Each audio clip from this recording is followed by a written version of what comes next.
Next సైనిక పరిపాలన. వీరి సైన్యంలో 3 దళాలు మనకు కనిపిస్తున్నాయి. కాల్బలం, అశ్విక దళం, గజదళం. 3 రకాలైన దళాలు ఉన్నాయి సైన్యంలో.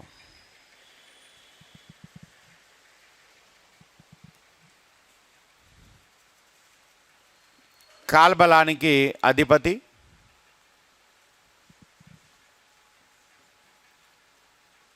పదసాహిని, అశ్విక దళానికి అధిపతి అశ్వసాహిని, గజదళానికి గజసాహిని. 3 అధికారులు. 3 దళాలకు 3 అధికారులు. మనకున్నట్లుగానే ఆర్మీకి ఒకరు హెడ్ ఉన్నారు, నేవీకి ఒకరు, అలాగే ఎయిర్ ఫోర్స్కు ఇంకొకరు. మళ్ళీ ఈ 3 మీద ఇంకొకరిని పెట్టాం మనం, సిడిఎస్ అని పెట్టాం. ఆ పైన రాష్ట్రపతి, సిడిఎస్ అనే ఒక అధికారిని పెట్టాం. సో ఇక్కడ కూడా ఈ 3 మీద ఎవరున్నారంటే, ఈ 3 మీద పట్టసాహిని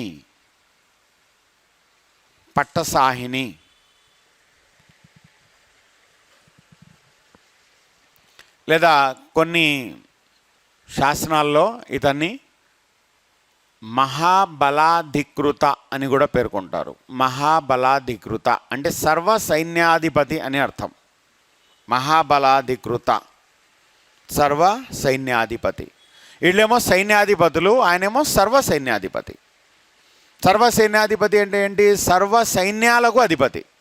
3 రకాల సైన్యాలు ఉన్నాయి, ఒక్కొక్క దానికి ఒక్కొక్కరు. 3ంటికి కలిపి ఒక్కరే మహాబలాధికృత. ఈ మహాబలాధికృత మీద మళ్ళీ ఎవరుంటారు? ఇక అల్టిమేట్గా రాజు. ఆ పైన రాజు మాత్రమే ఉంటాడు. ఇలా సైన్యంలో ఒక 3 దళాలు మనకు కనిపిస్తున్నాయి. అయితే ఇందులో కాల్బలంలో మాత్రం ఒక 2 రకాలైనటువంటి సైనికులు ఉన్నారు.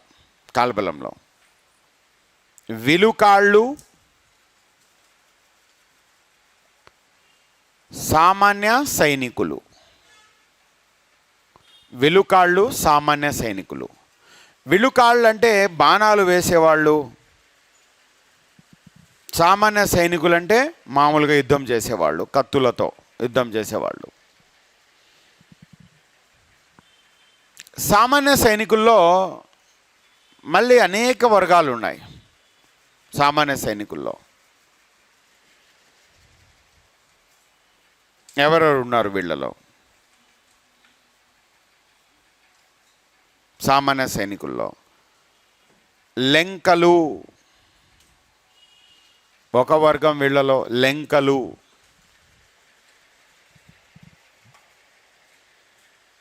లెంకలు అంటే రాజు యొక్క అంగరక్షకులు. కొంతమందిని ఈ సైన్యంలోని కొంతమందిని అంగరక్షకులుగా నియమించేవాళ్ళు, వాళ్ళను లెంకలు అంటున్నాం. అలాగే భృత్యులు, ఇంకో కేటగిరీ భృత్యులు. భృత్యులు అంటే జీతాలకు బదులుగా భూములను పొందినవారు. జీతాలకు బదులుగా భూమును పొందిన ఇంకొక గ్రూపు. అలాగే ఏకాంగ వీరులు, ఇంకో కేటగిరీ ఏకాంగ వీరులు.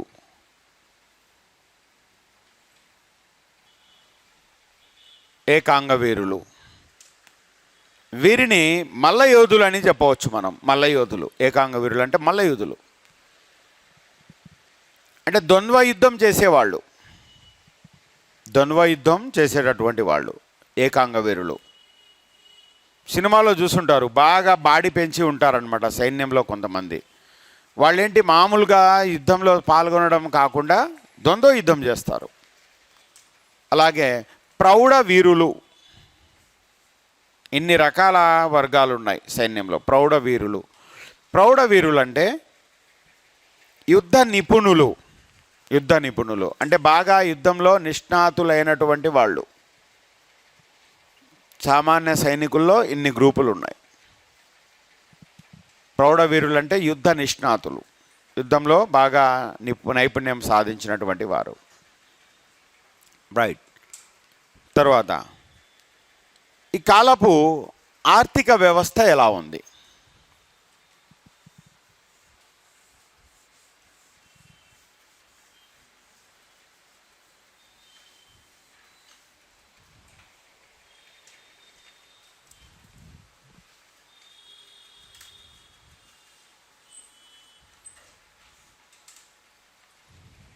ఆర్థిక వ్యవస్థ ఓకే. సో వ్యవసాయం అనేటువంటిది ప్రధాన ఆధారం భారతీయ రాజులకు. కాబట్టి ఈ కాలంలో కూడా వ్యవసాయానికి సంబంధించి చాలా ప్రాధాన్యత ఇవ్వడం జరిగింది రాజులు. కొన్ని రకాల పంటలు ఇక్కడ ప్రధానంగా సమకాలీన శాసనాల్లో ప్రస్తావించబడుతున్నాయి. కొన్ని చూద్దాం వాటి గురించి. ఈ పంటలు ఈ కాలం నాటి రైతులు ఒక 2 రకాలైన పంటలు పండిస్తున్నారు. వ్యవసాయంలో భాగంగా ఏమేమి జరుగుతోంది వ్యవసాయంలో భాగంగా అంటే 2 రకాల పంటలు, ఆహార మరియు ఆహారేతర. ఆహార మరియు ఆహారేతర 2 రకాలైన పంటలు పండించడం జరుగుతోంది.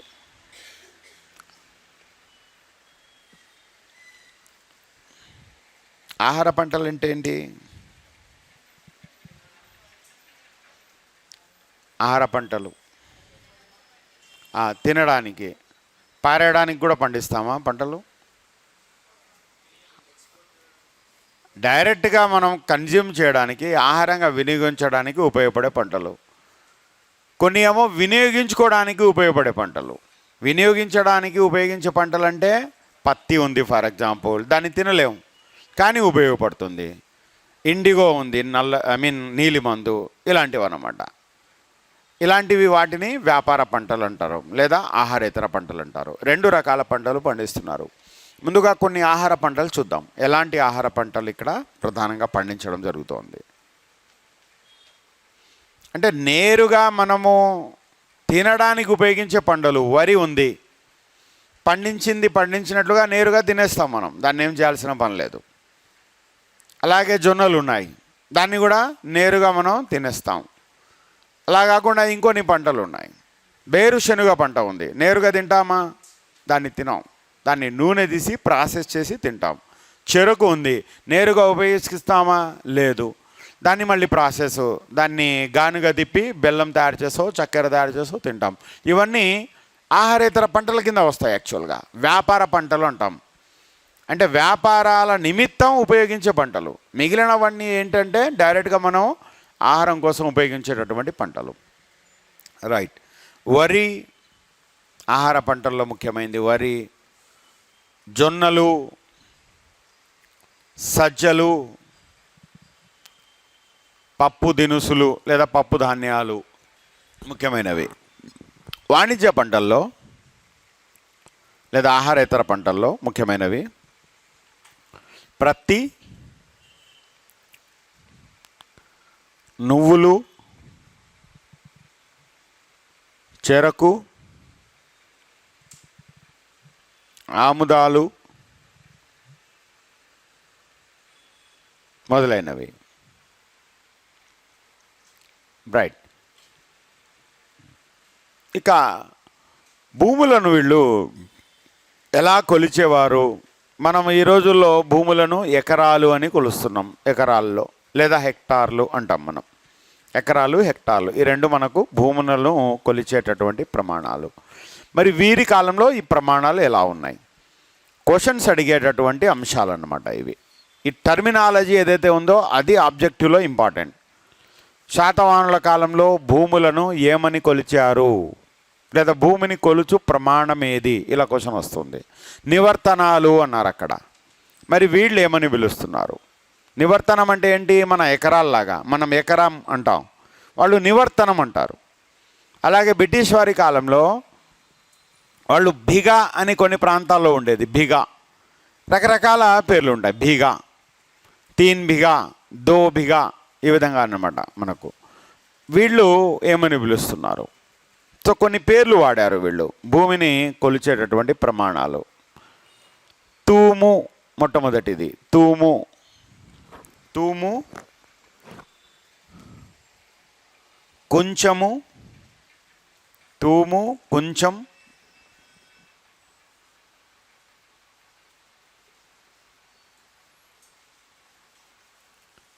పుట్టి, తూము, కొంచెం,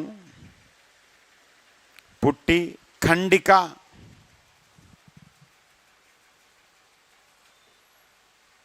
ఖండిక మొదలైనవి.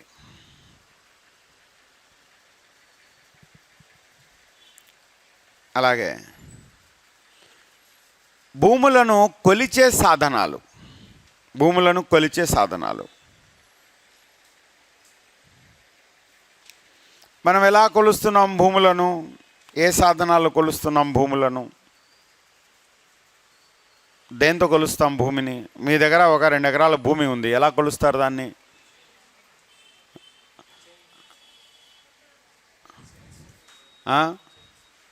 చైన్స్ కదా, సంఖ్యలో ఉన్నటువంటి ఒక పరికరం పట్టుకొని వస్తాడు సర్వేరు, లేదా టేపు, దాంతో కొలుస్తున్నాం మనం. వీళ్ళు ఏం చేస్తున్నారంటే కొన్ని పేర్లు పెట్టారు దానికి, ఆ సాధనాలకు. ఎలాంటి పేర్లు పెడుతున్నారంటే రాజరాజ కోల, రాజరాజ కోల,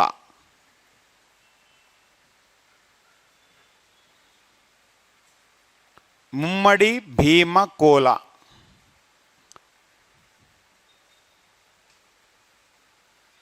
రాజరాజ కోల, ముమ్మడి భీమ కోల, రాజమాను కోల,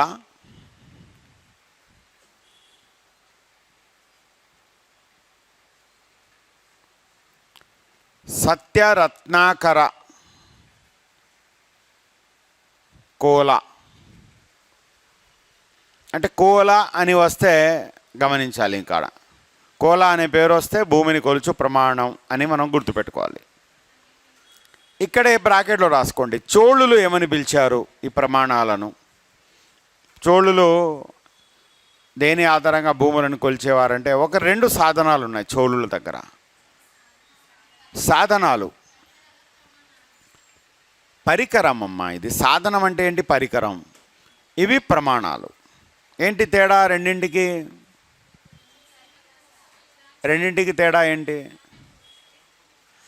దీన్ని కొలుస్తాము, దానితో కొలుస్తాం. కొలవబడేటటువంటిది ఇది, కొలిచేటటువంటిది అది. కొలవడానికి ఉపయోగించే సాధనం అది. దేన్ని కొలవడానికి? భూములను కొలవడానికి. సో భూములను ఇలా ప్రమాణాల్లో కొలుస్తున్నాం. మనం ఏమంటాం?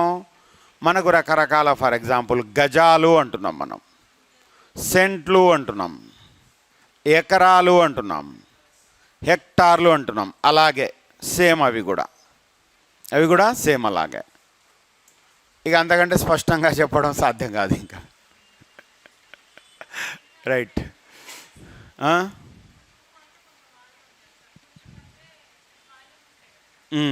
వాల్యూమ్ తెలియదు మనకు, వాడిన పేరు తెలుసు, ఎంత వాల్యూమ్కు ఇది వాడారనేది తెలియదు. ఎందుకంటే మనం ఎకరం అని మనం ఒక వాల్యూమ్ పెట్టుకున్నాం.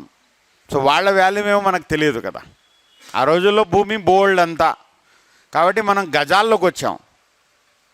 ఇవి ఖచ్చితంగా మన హెక్టార్ల కన్నా ఎకరాల కన్నా ఎక్కువే ఉంటుంది. కాబట్టి దాని వాల్యూమ్ ఏంటి అనేది ఎవరు తేల్చలేరు. ఇక రాజరాజ నరేంద్రుడు రావాలి, ఆయన కనిపిస్తే అడగొచ్చు మనం, స్వామి ఏంట్రా బాబు దీనికి ఏంది చెప్పు అని చెప్పి. ఇక ఎక్కడ దాని గురించి లేదు మనకు, ఎందుకంటే మన ప్రమాణం వాళ్ళకి తెలియదు కదా. వాళ్ళ ప్రమాణాలు మనకు తెలుసు, మన ప్రమాణం ఏంటి అనేది వాళ్ళకి తెలియదు. కాబట్టి ఈ తూము అంటే ఎన్ని ఎకరాలు అనేది ఎవరు చెప్పాలి?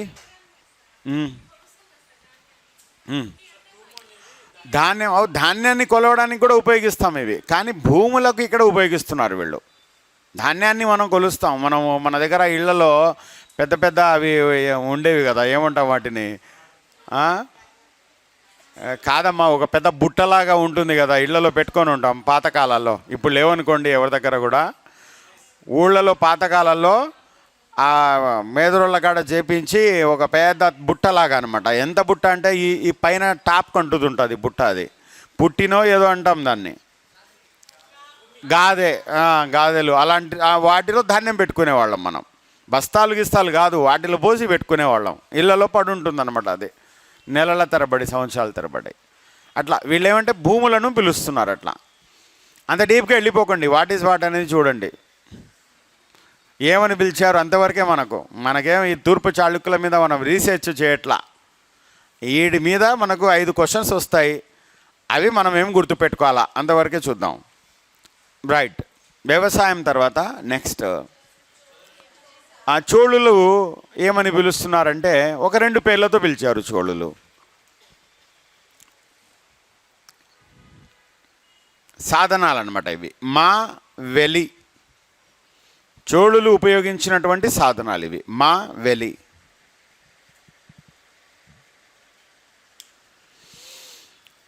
రైట్. పరిశ్రమలు నెక్స్ట్. తర్వాత వ్యవసాయం తర్వాత పరిశ్రమలు. ముఖ్యమైన పరిశ్రమలు ఏమున్నాయి ఈ కాలంలో?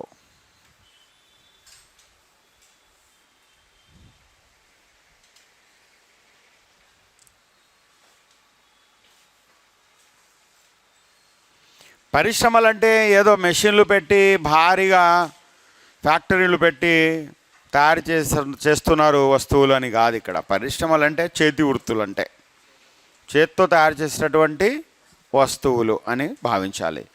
అయితే ఈ కాలంలో ఒక 5 రకాల చేతి వృత్తుల వాళ్ళు కలిసి ఒక గ్రూప్గా ఏర్పడ్డారు. ఇది ప్రధానమైన చేతి వృత్తి ఈ కాలంలో. పాంచాణములు. సో ఇలాంటివే మన క్వశ్చన్స్ వచ్చేవి. పాంచాణములు అనగా ఎవరు? చేతి వృత్తుల వారు, లేదా సైనికులు, లేదా న్యాయపాలకులు, ఇలా అడుగుతుంటాడు క్వశ్చన్స్. పాంచాణములు అంటే చేతి వృత్తుల వాళ్ళు. మళ్ళీ ఇందులో కూడా ఏం అడుగుతాడు? ఈ పాంచాణములు అంటే పేరులోనే ఉంది, పాంచ అంటే 5 వృత్తుల వాళ్ళు. ఈ పాంచాణములు అనేటువంటి వర్గంలో లేని వారెవరు? ఇలా క్వశ్చన్ అడుగుతాడు. 5 మంది ఉన్నారు. మీకు ఆప్షన్స్లో ABC 3 ఇస్తాడు. 4వది ఎవరో కొత్త వాళ్ళను ఇక్కడ పెడతాడనమాట. దాన్ని మనం గుర్తించాలి. ఇలా వస్తాయి క్వశ్చన్స్ మనకు. సో ఎవరి 5 మంది అనేటువంటిది ముందు తెలిస్తే మనకు ఆ కొత్తగా దూరినటువంటి వారెవరు అనేది మనం తెలుసుకోవచ్చు. 5 మంది మనకు తెలియాలి ఫస్ట్. కొత్త వాళ్ళు ఎవరు వచ్చినా మనం గుర్తుపట్టుకోవచ్చు.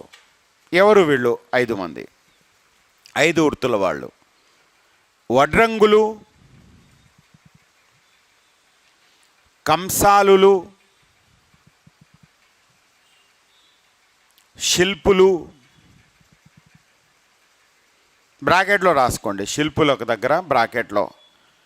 వాళ్ళని ఏమని పిలిచారంటే కాంతేవారు. శిల్పులకు వాడిన పేరు కాంతేవారు, శిల్పులు. అలాగే కమ్మరివారు, కంచరివారు. కంచరి అంటే ఏంటి? కంచు వస్తువులు తయారు చేసేవాళ్ళు. వీళ్ళు ప్రధానమైనటువంటి వృత్తులు. వీళ్ళ 5 వృత్తుల వాళ్ళు కలిసి పాంచాణములుగా ఏర్పడ్డారు. ఇవి ప్రధానమైనటువంటి వృత్తులు. ఇక వీటితో పాటు వస్త్రాలు తయారు చేసేవాళ్ళు కూడా మరొక ప్రధాన వృత్తిగా కొనసాగుతోంది. వస్త్రాలు తయారు చేసేవాళ్ళు, వాళ్ళను కైక్కోలా అని పిలవడం జరిగింది. కైక్కోలా అంటే వస్త్రాలు తయారు చేయువారు. ఇది ఇంకొక ప్రధాన వృత్తి. నెక్స్ట్ పరిశ్రమల తర్వాత వ్యాపార వాణిజ్యాలు ఎలా జరుగుతున్నాయి?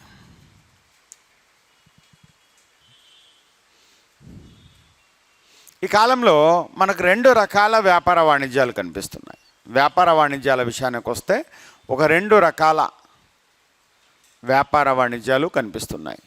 ఏంటి అవి అంటే, ఒకటి స్వదేశీ వ్యాపారం, రెండవది విదేశీ వ్యాపారం. 2 కనిపిస్తున్నాయి. స్వదేశీ వ్యాపారం, విదేశీ వ్యాపారం. స్వదేశీ వ్యాపారాన్ని ఎవరు నిర్వహిస్తున్నారు ప్రధానంగా అంటే పెరికలు మరియు సార్థావాహులు. 2 రకాలైన వ్యాపారులు ఉన్నారు ఇక్కడ, పెరికలు, సార్థావాహులు.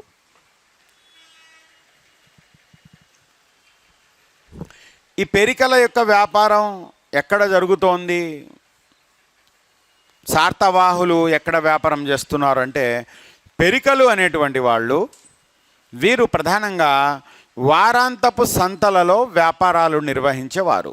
వారాంతపు సంతలు మన ఊళ్ళలో జరుగుతుంటాయి. వారాంతపు సంతలు వారం చివరిలో, ఆదివారం కానీ లేదా శనివారం కానీ ఒక్కొక్క ఊర్లో ఒక్కో రకంగా సంతలు ఉంటాయి. ఊర్లలో వరకు ఎందుకు, హైదరాబాద్లో కూడా వారాంతపు సంతలు ఉన్నాయి. ఇప్పుడు ప్రతి వారం మీకు వెజిటబుల్స్ అవి కావాలంటే ఎక్కడ, ప్రతి ఒక స్ట్రీట్లో ఎవ్రీ వీక్ ఒక సంత ఉంటుందన్నమాట, వారాంతపు సంతలు. ఇప్పుడు హైదరాబాద్కి వచ్చేసాయి అవి. ఎవ్రీ వీక్ మనకు అక్కడ సంత జరుగుతోంది. సో ఆ వారానికి కావలసిన వస్తువులన్నీ కూడా అక్కడ కొనుక్కోవాలి మనం.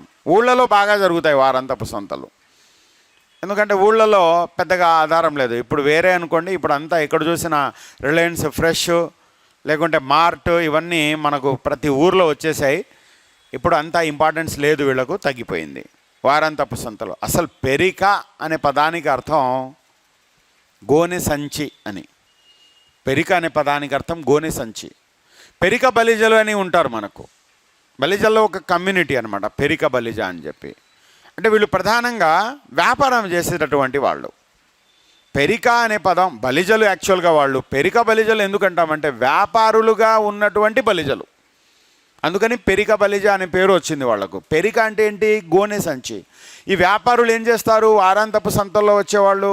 ఇప్పుడు కూడా గమనించండి మీరు, హైదరాబాద్లో ఈ వారాంతపు సంతలో వచ్చేవాళ్ళు తమ సరుకులు దేంట్లో వేసుకొని వస్తారు, గోనె సంచుల్లో, గన్నీ బ్యాగ్స్ అన్నమాట. అప్పటి నుంచి ఇదే, అంటే మనం మారం అన్నమాట. మనం భారతదేశంలో ఏంటంటే మనం అంత సులువుగా మారం ఏదైనా కానీ స్టార్ట్ చేస్తే. అప్పటి నుంచి జరుగుతున్నటువంటి వ్యవహారం ఇది. గోనె సంచుల్లో తమ సరుకులన్నీ తేవడం, ఆ సంతలో దాన్ని విప్పదీయడం, ప్రజలకు దాన్ని అమ్మడం, మిగిలింది మళ్ళీ అదే గోనె సంచుల్లో నింపుకొని వెళ్ళిపోవడం, ఇంకో సంతలో దాన్ని మళ్ళీ కొనసాగించడం. ఇది ప్రాసెస్ అన్నమాట. అలా జరుగుతుంది ఇది వ్యాపారం. సార్థవాహులు అంటే దూర ప్రాంతాలతో ఎడ్ల బండ్ల మీద వ్యాపారాలు నిర్వహించేవాళ్ళు. ఎడ్ల బండ్ల ద్వారా దూర ప్రాంతాలకు వెళ్ళి వ్యాపారం నిర్వహించేవాళ్ళు సార్థవాహులు.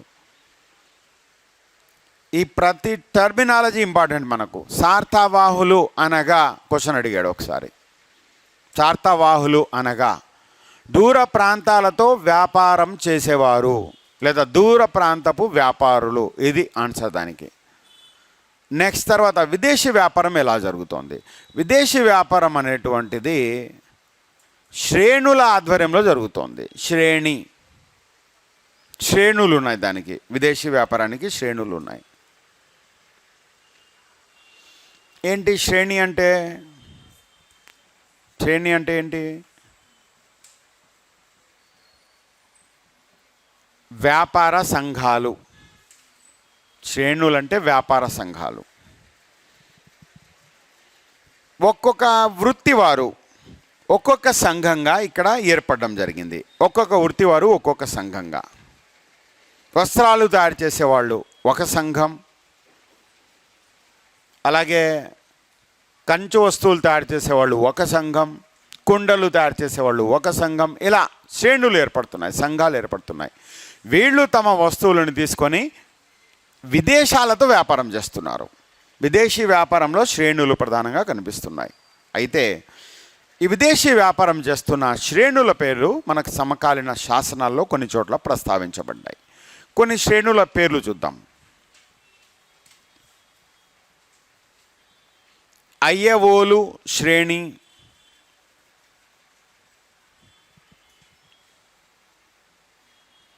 నానాదేశి శ్రేణి,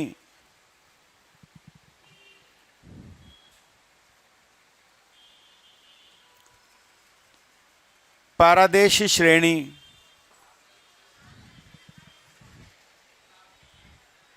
అలాగే వీరవలంజిగార్ శ్రేణి,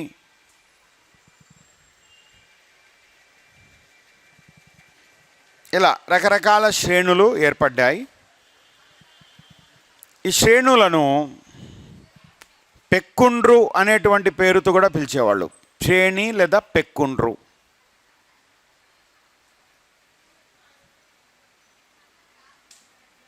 శ్రేణి లేదా పెక్కుండ్రు. నానాదేశి పెక్కుండ్రు, అయ్యవోలు పెక్కుండ్రు, ఇలా కూడా పిలిచేవాళ్ళు. శ్రేణి అనేటువంటిది అందరికీ తెలిసినటువంటి పదం. ఏ దేశాలతో వీళ్ళు వ్యాపారం చేశారు, ఎవరితో ప్రధానంగా వీళ్ళు వ్యాపారం నిర్వహించడం జరుగుతోంది? ఓకే, బర్మా, ముఖ్యంగా ఆగ్నేయాసియా దేశాలతో వీళ్ళు వ్యాపారం చేస్తున్నారు. ప్రధానంగా ఆగ్నేయాసియా దేశాలు, ఆగ్నేయాసియా దేశాలతో ఈ వ్యాపారం ఎక్కువగా జరుగుతోంది. బర్మా, ఇండోనేషియా,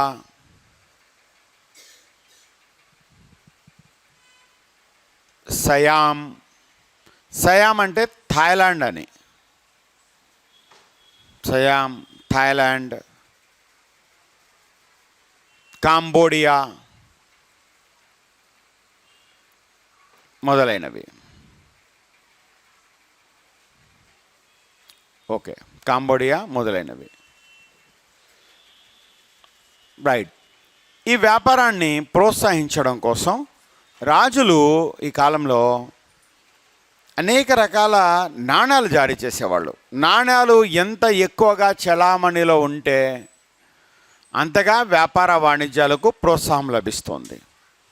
కాబట్టి వీరు వివిధ లోహాలలో, బంగారం, వెండి, రాగి, అన్ని లోహాలతో కూడిన నాణ్యాలు జారీ చేశారు. వీళ్ళ బంగారు నాణ్యాలు, ప్రధానమైనటువంటి బంగారు నాణ్యం, చలామణిలో ఉన్న బంగారు నాణ్యం గద్వాణం. బంగారు నాణ్యం గద్వాణం. అలాగే వెండి నాణ్యం మాడ, రాగి నాణ్యం కాసు. రాగి నాణ్యం కాసు.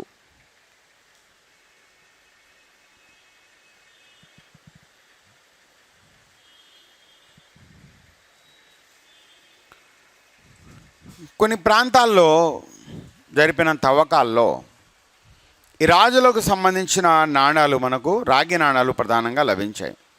వెండి, బంగారం అనేటివి కనపడవు ఎందుకో, మరి అవి ఎప్పుడో ఎవరో నొక్కేసి ఉంటారు బహుశా. అవి ఎక్కడా కనపడవు మనకు తవ్వకాల్లో. ఎక్కడ చూసినా రాగి నాణాలు కనిపిస్తాయి, ఇనుప నాణాలు కనిపిస్తాయి, కానీ బంగారు నాణాలు కనపడడం చాలా రేర్గా జరుగుతుంది.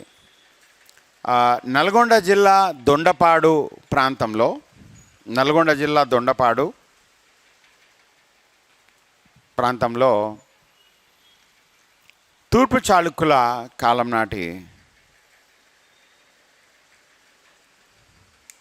ముఖ్యంగా కుబ్జ విష్ణువర్ధనుడి రాగి నాణాలు లభించాయి. కుబ్జ విష్ణువర్ధనుడి రాగి నాణాలు.